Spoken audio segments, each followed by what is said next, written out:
Time now for our Friday feature.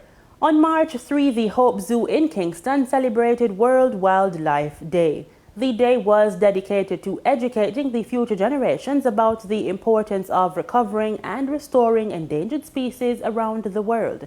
Carla Thomas Hewitt tells us more. Thursday, March 3 saw the celebration of World Wildlife Day around the world. This year's theme focused on the recovery of key species and ecosystem restoration and seeks to draw attention to the conservation status of some of the most critically endangered species and to drive discussions towards imagining and implementing solutions to conserve them. In an effort to stay true to the theme, Hope Zoo and its organizers hosted approximately 200 students from various schools across the island. Executive Chairman of Hope Zoo, Mr. Kenneth Benjamin, spoke to a few ways the organization has done its part in recovery and conservation.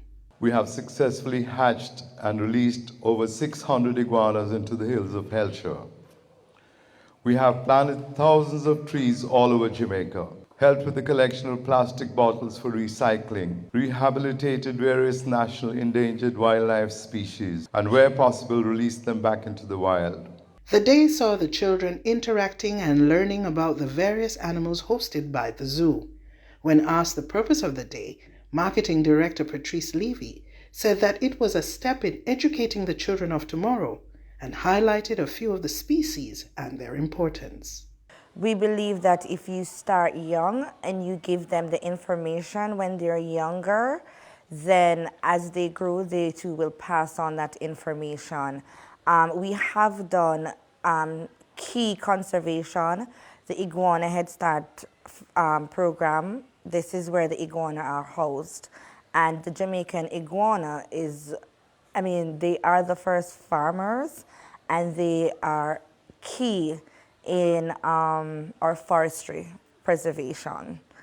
And we also do the American crocodile, and they also are key in the wetlands and keeping the rivers clean and a balance. So they're very important, and we continue to educate and do outreach programs to get people to understand how important and valuable they are to our country and how to protect them.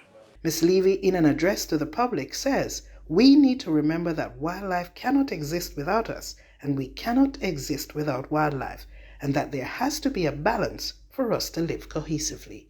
For PBCJ News, I'm Carla Thomas Hewitt.